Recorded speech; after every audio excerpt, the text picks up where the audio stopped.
Film na. Game. Ayan, game. Isama. Uy, ikaw mo siyempre. What's up mga kaibigan? Tayo ay nandito sa bahay ni Jasmine! Resto. Time check? What time na?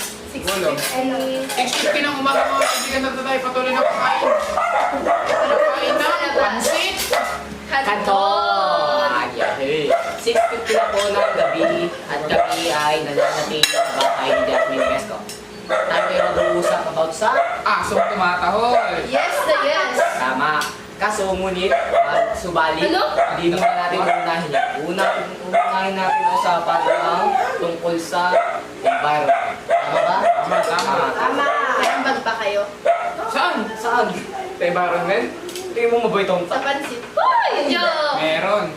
So guys, meron kami ditong artificial. Lang. Intelligent. Binili namin to, Eh, ano lang. 7K. Yes. Pag nilagyan siya ng ano, Of course. you will hear water Philippines. Dahil I am a gentleman, I will serve in the first. Oh my God! Oh! So anong pag-uusapan natin tungkol sa environment? Ay, meron nakakita na ba kayo ng commercial ng bigas?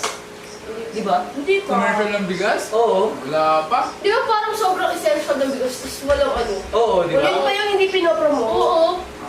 Hindi, ano? siguro lang hindi na siya kino-commercial kasi in demand na talaga siya. Okay. Hindi, tsaka ano na siya for Philippines na talaga. Philippines na talaga siya. I mean, ba't pa nagkakaroon ng tatak? Yung sinandoming, ganun-ganyan. Kung di rin naman ipapatalas. Bagay, eh bakit ganun? Pati post bakit? Hindi rin nila, ano? Bakit? Di ba essential din naman Bakit? yun? Magkakaiba pa ang lasa ng bigas? Hindi. Oo. Based on the price, be.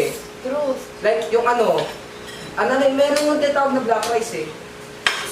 Di ko alam kung saan, nanggaling ata sa Nigeria yun. May bigas na matigas. Yes, tama. May bigas na Malambot. malambot. Yes. May That's bigas what you na call malagkit. texture.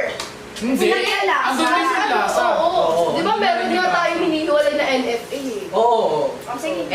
Meron Oh, eh, di yun na yun. NFA kasi bigas na Wait lang. mahal, magkaiba. So ano ba yung topic natin ngayon? Kasi ito to. About nga sa environment, di ka ba nakikinig? Kain ka na kain. Eh, bakit na-include yung Bigas. Kasi nga, About siya sa environment, connected siya sa saan tumutubo ang bigas? Sa lupa. environment. Sa lupa. Ano yung lupa? Lupa. Ano yung lupa? Lupa. Saan siya part? Saan siya part? Lupa. Ng Earth. Part ng Earth. Nice, nice. Oh. Ano yung earth? Orbs. Ano siya? Planet. Oh. Yes! Sa planet meron? Tao. Yes. Sa tao meron? Oxygen. Sa oxygen pa? Ano ang... Saan galing ang oxygen? Ano nagpo-provide sa oxygen? Plants. Plants Oh. lang? Plants lang? Oh, water. Oh. Water lang? Ano tawag sa mga yun? Oh, biosphere. Oh. What do you mean by biosphere? Biosphere means, Hindi. Lumalayo tayo sa topic. Basta about tayo sa environment. Pansit kanto na. Ganito, may tanong ako sa inyo. Ano bang nagawa niyo sa ating environment? Wala. Uy! Most of the people kasi sinasabi nila, nagtatapon sila sa tamang basurahan. Pero, di yung totoo. Tama. Di ako naniniwala Ako doon. din, ako din. Pero, ano, nakapag- Kahit nga siguro mga taong advocacy yung mga magtapon ng basura sa tamang basura, hindi siguro lagi nagagawa eh. Kasi rin eh. Ganito, minsan talaga meron time na nakakalimutan natin yung mindset na yun. So kung tatanungin kung meron ba akong natulong sa environment, parang 50-50 din. Kasi ganito, nakakalimutan ko din minsan. Game. May chance na makalimutan natin yun. Ako kahit paano naman meron akong masasabing ambag. Like, Paano? Kasi hindi naman ako nagpuputol ng puno, pero ayun nga, hindi rin nagpuputol ng puno. Hindi rin ako illegal ng mga lagi. lupang ako. Illegal lagi. No to illegal lagi. Yes. Tsaka nagtatanim ako, lalo na doon ako Pero nakatira sa karne. marami nagsasabi na kapalit daw ng pagsira ng environment, meron tayong mas makukuha mas magagandang benefits. Yun yung siguro kailangan na talaga natin na ano. Tulukan. Oo. Hindi lang tutukan. Like, ipantay natin. I-maintain natin na naaalagaan yung environment. Pero nakakakuha tayo. Balance. Yes, balance. Pero in a way of balance, nagkakaroon na nga ng global warming. Madami nang namamatay na hayop sa Antarctica. Buti hindi ko damay. Pero yung mga nanonood sa atin, no? Antarctica. Okay, nagugutom lang pala. Buti hindi ka nadamay. Maraming Sa mga endangered hayop na species na napatay. nawawala na dahil sa mga nagpuputol ng puno. Ikaw, endangered ka rin. Bayani ako eh. Medyo na mga bayani na yun. Alam niyo din guys na ano, ang pansit kanto ay isa sa environment. Bakit? Dahil ang harina na ginamit dito ay galing sa environment. Bakit? Bakit? Ano ba ang gawa sa harina? Bigas. Bigas. Alam kung totoo. Bigas. Hindi. Isa sa mga example yun, bigas. Halos lahat ng ingredient natin sa mundo makukuha sa environment. Agree ba kayo doon? Tama. Ito na nakukuha natin. Saan galing ito? Kahoy ito ba eh? Kahoy. Saan galing ang kahoy? Environment. Isang part ng environment. Puno. Puno. Di ba?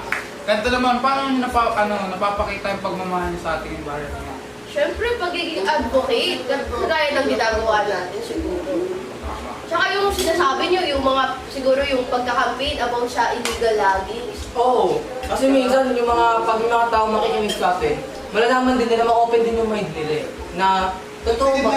Kung totoo, parang much better na sundin natin yung ganito.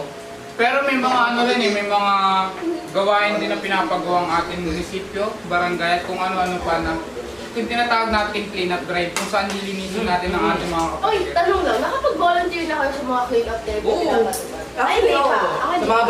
barangay. Hindi ko pa na-try. Oh. Masaya. Masaya naman, pero Masaya kapag nakakapagod. tulungan. Oo. Kasi mas maganda nakikita mo yung paligid mo na malinis. Lalo na yung barangay nyo. Ito si Jasmine, hindi niya pa daw nararanasan. Bakit? Paano mo napapakita ang pagmamahal mo sa environment? Hindi ako nanira ng lamang lupa. Ay, kami din naman. Kami din naman. Pero tumutulong pa rin kami. Nagtatanim ako. Anong sinanim mo? Mayana. Plant ni Mama? Oo. Alin? Mga ano. Yung mga tinininda sa school na ano, seed. Ano yun? Oo. Yun.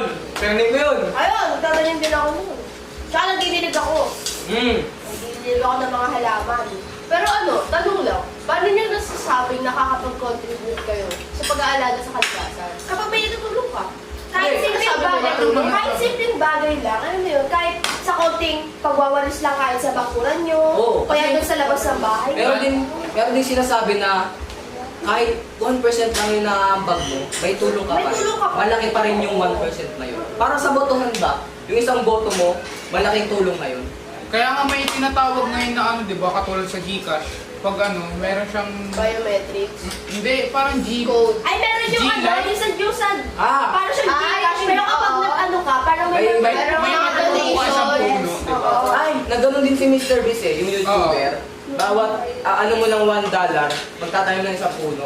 And halos ilang puno, 1 million na atang puno ang natanim. Siguro ngayon, mag... 10, mga ganun na yun. Malaki na rin. Tapos ang laki na rin talaga ng mga tulong ng mga... Naisip nyo na ba talaga yung mga influencer na tumutulong talaga sa environment natin? Sila pa yung mas nakikriticize ng mga tao. Tama. Hindi nila nakikita yung halaga nila. No? Oo. Siguro kasi ano na rin, like, parang nagiging plain din yung ano eh, yung idea ng content sa ganun. Pero at some point kasi, parang hindi naman talaga siya pangit yung content na magtanim ng puno. Oo.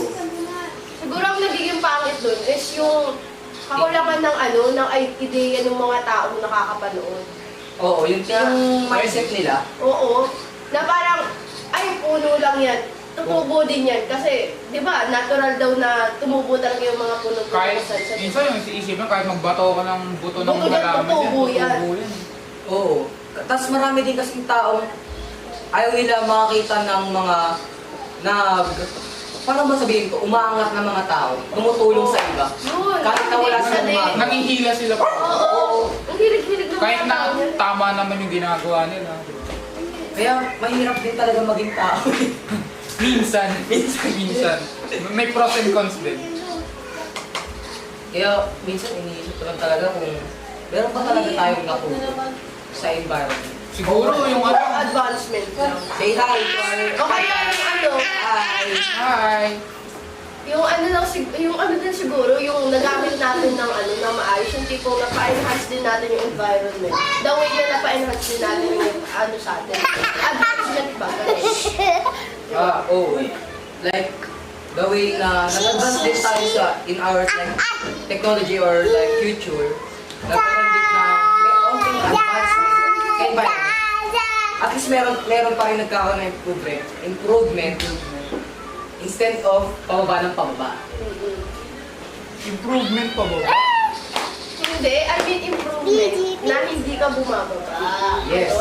Bale, parang ang nangyari kasi nito ngayon, ginagamit nga natin yung resources natin, hindi nakikita sa environment, pero hindi na natin siya binabalik. Yun siguro yung nagiging problema ngayon. Tapos yung isa pa, yung sabi nyo nga, di ba, mahilig na yung mga tao manghila pababa, instead na hayaan yung gano'n, like makisama sa gano'n. Siguro nagiging problema kasi, alam mo yung feeling ng mga tao na ayaw nilang malamangan. May ganun, That way kasi, daming diba? taong ganun. Lalo na sa ano, Oo, be! sa negosyo, maraming taong ganun. Parang yung sabi natin, uy! Tapos, talagang may malaking tulong ang environment sa atin. Kasi naiisip nyo na ba na kung walang environment, sa umpisa pa lang, walang tayo. Siyempre, kaya nga naging habitable yung planet natin kasi meron siyang meron Environment. siyang mga factors na wala yung ibang planets. Pero, paano sa tingin nyo makakatulong yung advancement ng technology natin sa environment? Ayun, Like, in what way? siguro yung alam niyo yung mga innovation ngayon kasi, yung mga yung mga gamit, as I read kasi, meron akong read. Tapos may napanood din ako siya na siya yung gamit na detachable, tapos nilalagay lang nila sa mga tubig-tubig. And then nagko-close open siya, pero ang kinukuha niya lang talaga is yung dumi. Literal. okay. Oo. Para tagalinis? Oo, pero hindi siya, kinokontrol ng tao. Bali yung, siya parang, Robot. oo, AI. Oo, AI. Kung sa technology na rin, siguro yung katulad sinabi ni Seb kanina, nakakatulong rin yung YouTube, di ba? Oo, kasi, Katulad ng pagpo-promote, di ba? Oo. Katulad ng sinabi niya kay Mr. Beast, sa Gcash, G-Life, di ba? Marami rin talaga natutulong ang environment sa atin ngayon. Kahit sa ating kasalukuyan. Pero, tanong natin dito, kung magkakaroon pa ba ng tinatawag nating malusog na environment sa susunod na mga taon? Ayun yung pinaka-main question. Abangan sa susunod na podcast!